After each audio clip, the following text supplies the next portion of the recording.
Morning, guys! Update ko kayo doon sa gluten-free flour na ginawa ko, na nilagyan ko ng yeast kahapon. So, hindi siya nag-work. Nandito pa rin siya. Ayan.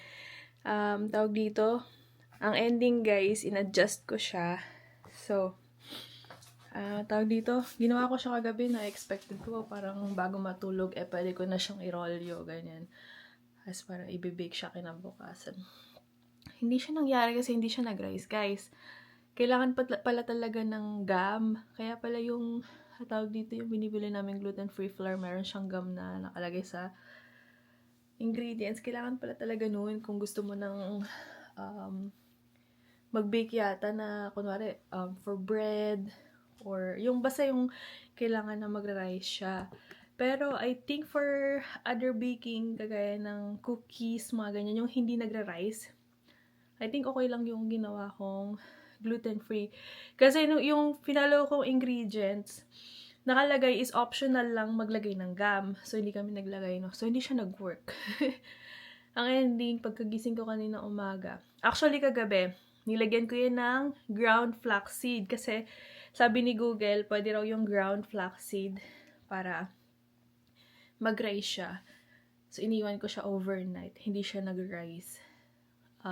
Paggising namin kayo ng umaga, nagtimpla ulit ako, nag-activate ulit ako ng yeast. Tapos sabi ni Sumit, dagdagan ko na lang. Lagyan ko na lang daw ng konting wheat flour. Kasi hindi naman siya sobrang sensitive hindi naman siya celiac. Wala naman siyang celiac allergy. Ano lang siya, tawag dito, nai-irritate lang yung tummy niya kapag sobrang daming gluten, pero okay naman siya siguro sa mga konti-konti lang. Kasi kumakain yan minsan, di ba? Kain yan ng Jollibee. Tatanggalin yung balat, pero hindi siya 100% na walang coating. Okay naman siya. So, I think okay na siya, pero hindi siya yung 100% gluten-free. Kung meron kayong alam, guys, na recipe nito, please let us know. Pero nag-search naman ako sa YouTube kahapon. Ayan, so, based dito sa bagong timpla niyan, na meron ng wheat flour, parang nagra-rise na siya. Kumain na kami ng breakfast. Si Sumi nasa banyo lang. Ayun, today is Friday. Ang plano, wala kami plano today. Naghahanap-hanap ako ng mga pwedeng gawin today, pero wala akong mahanap. So, sabi ko kay Sumit, gupitan mo na lang ako. Kasi, ilang linggo ko nang gustong magpagupit. So, guys, kami lang talaga ni Sumit ang nagugupit ng mga buhok namin. Especially kapag nag-start to nung nasa Poland kami. Kasi nga mahal magpagupit. Yung mga estudyante kami nun, diba? Ang daming ginagastos. Ang daming mga gastusin, ang daming dapat bayaran. So, kami lang nagugupitan ng buhok namin.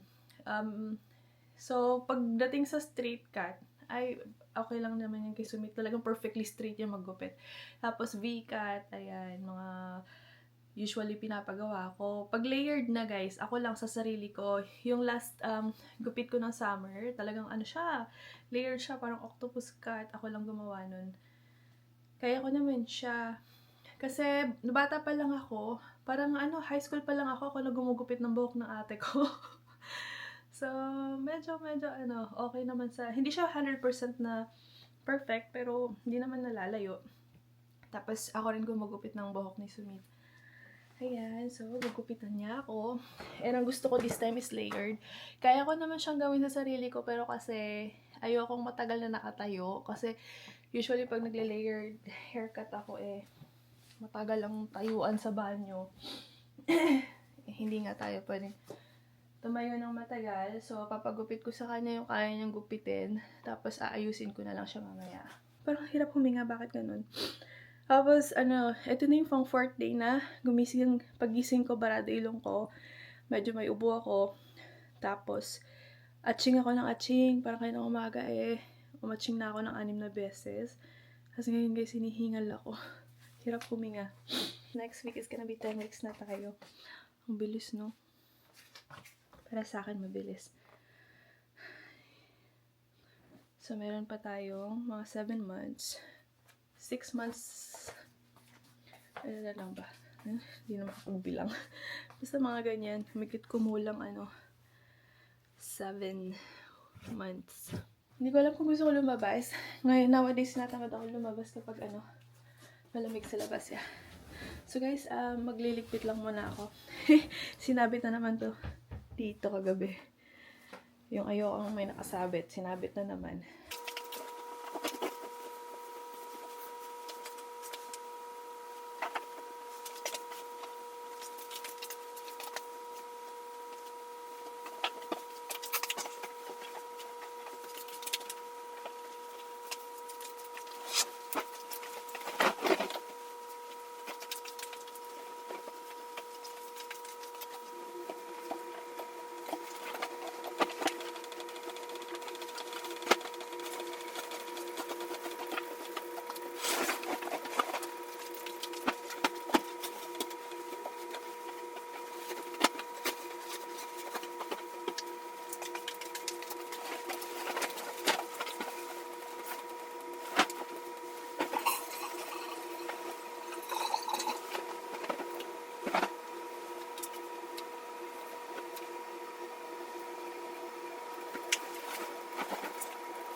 It's not that beautiful. I don't know why. It's gonna become good. Don't worry. It should have swirl like this, guys. Pero I don't know. The flare is different, so it's not. We finally managed to fluff the dough. Yeah. Oh, look at this, guys. It's gonna become good. Don't worry. Once baked. Wow. This Professional. one's bigger. Yeah. Let's Let's see. open the kitchen. No, really. Open a cafe or something. Yeah. Nice, right? Oh yeah.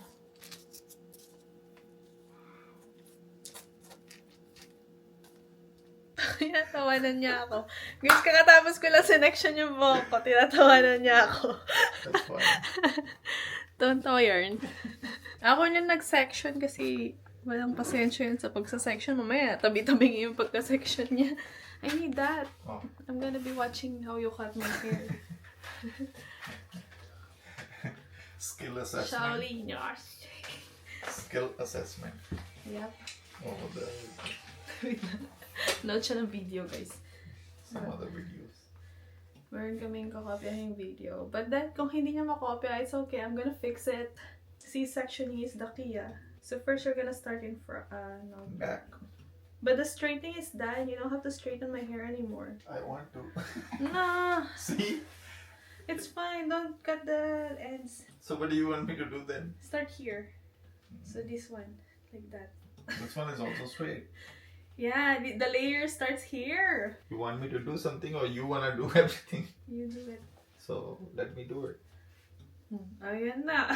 See, it's straight. So what do you want me to do? Yeah. Oh my God. This one is the next step. Once you straighten the ends, the next step is this one. Guys, pag ito mali, si Sumit ang sisisi. Yeah. Catch. Yeah.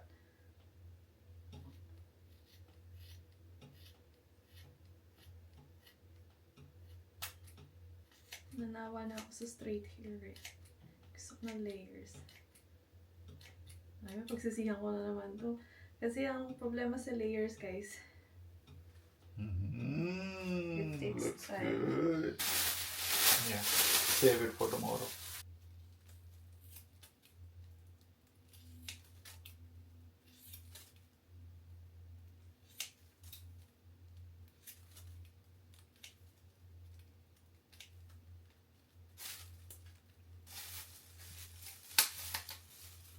Okay. Easy. Okay guys, I'll just show you the final result na lang later. No more hair. Once I'm bald. See you guys later once I'm bald.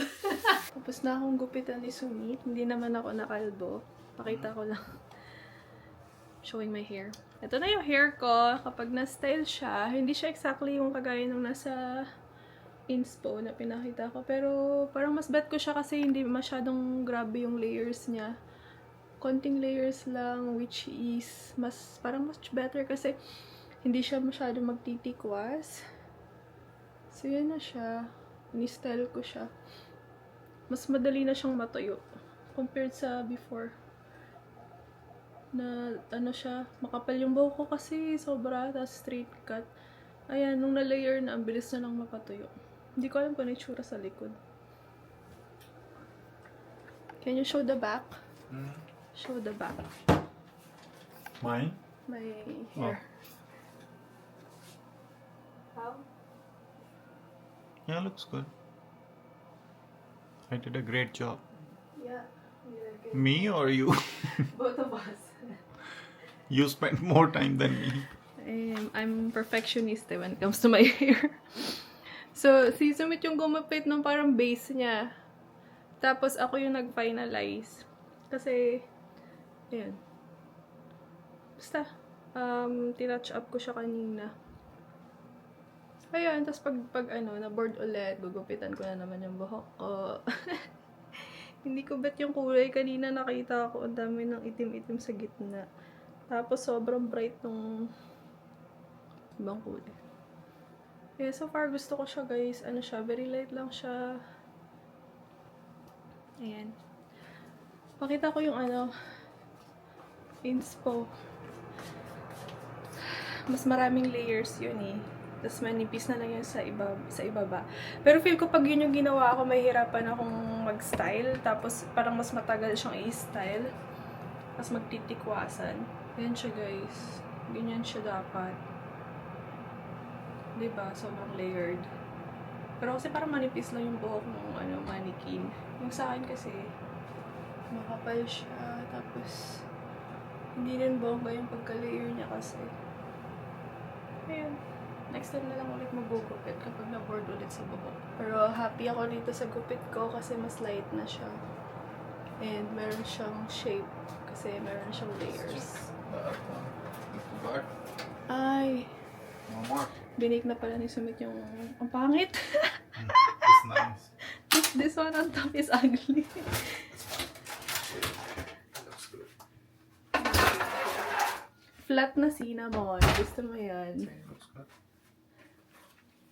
Ito flat. That's the flower.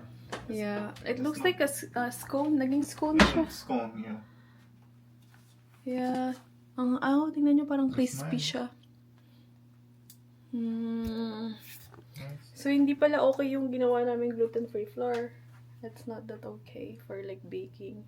Maybe for cookies it's gonna work and like Yeah. just pancake. Yeah. Mga simple lang. Tapos for frying and all Yeah. that. But Not for, for these. for baking like bread, mga hindi siya okay. Gluten-free bread, yeah. They put gum. Oh, yeah. Yung ayaw niya gum. So guys, wala pa rin kaming plano. Baka mag-chill lang kami rito sa bahay kasi medyo din, cloudy. Mamaya lalakad. Tapos na bored si Sumit, nag-rearrange siya ng bahay.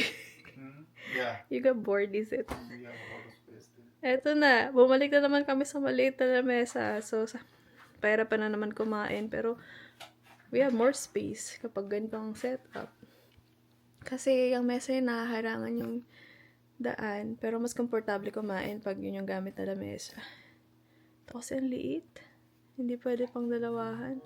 Guys, kain na kami ng lunch. Alexa is naughty. Nice. Alexa! Pause! Ayaw makinig sa akin. Alexa! Stop it. Stop! I'll kill you. Ayaw makinig ni Alexa. Ay! Talaga! Yeah. Don't wanna listen. There. Ayaw makinig. Dito tayo sa bago naming setup.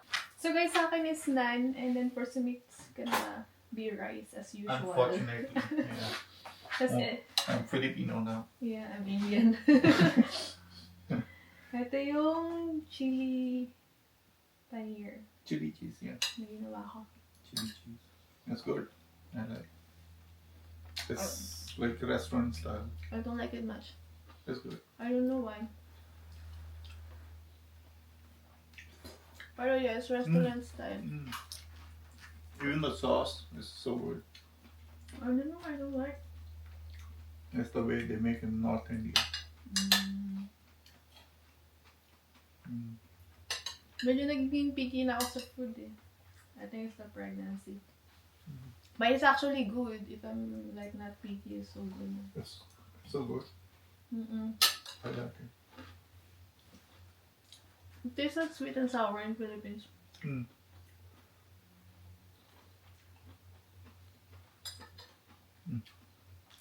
Good. Yeah. With naan bread, better. even better. Even better. I don't know why I always say naan bread. It's naan. I mean naan. It means. Bread? Yeah, kind of. It's the same thing. But here we say naan bread, right? Because not everyone understands what is naan. So you say bread. Oh, okay. Kind of bread.